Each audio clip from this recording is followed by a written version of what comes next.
बिबट्याच्या हल्ल्यात 4 वर्षीय चिमुकलीचा मृत्यू झाल्याची घटना संगमनेर तालुक्यातल्या मालदाड येथील मुळदरा येथे सोमवारी पहाटे घडली।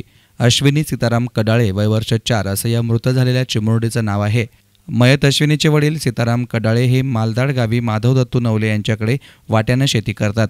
मालदाड गावापासून 2 किलोमीटर अंतरावर मयत अश्विनीचे वडील, आई आणि 2 मुली राहतात। सोमवारी पहाटे प्रातविधीसाठी अश्विनीची आई अश्विनीला घेऊन बसली असताना अचानकपणे बिबट्यानं अश्विनीवर झडप घालून तिला उचलून नेलं। या घटनेबाबत अश्विनीचे वडील सीताराम कडाळे यांनी अधिक माहिती दिली। आम्ही वाटेकरी मालदाडला वाटण करतो, तर तिथं मंडळींनी संशोधनाला गेले, तर पहाटे 4 वाजता तर बिबट्याने हल्ला केला। तर मंडळ चिकळल्यामुळं मग मी गेल्यानंतर मग तो मुलीला घेऊन चालला होता। तर मुलीला घेऊन चालता मी दगड मारला त्याला, त्यांनी सोडवलं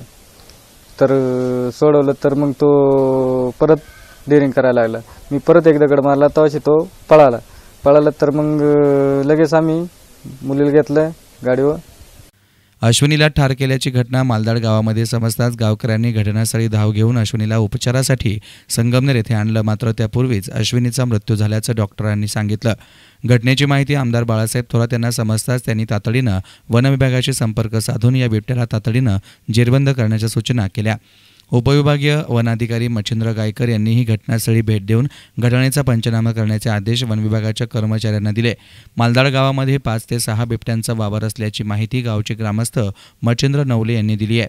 या बिबट्यांना वन विभागानं जेरबंद करावे अशी मागणीही त्यांनी केली। माझं नाव मच्छिंद्र श्रीबान नवले।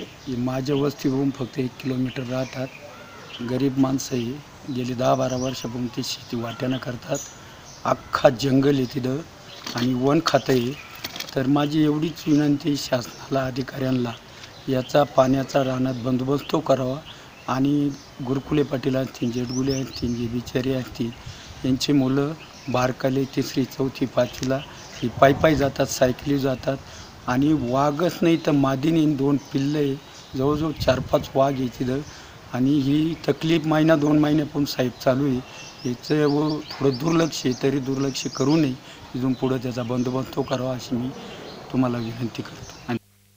संगमनेर तालुक्यात पाण्याची दुर्भिक्ष आणि भक्ष्याच्या शोधामुळे हे वन्य प्राणी मानवी वस्तीमध्ये वळतायत, त्यामुळे अशा प्रकारच्या हल्ल्यांमध्ये वाढ झाली आहे। या घटनेमुळे परिसरात दहशत निर्माण झाली आहे। वन विभागानं या बिबट्यांना जेरबंद करण्याची मागणी नागरिकांनी केली आहे। न्यूज रिपोर्टर नितीन शेळकेसह शाविद शेख, SN मीडिया, संगमनेर।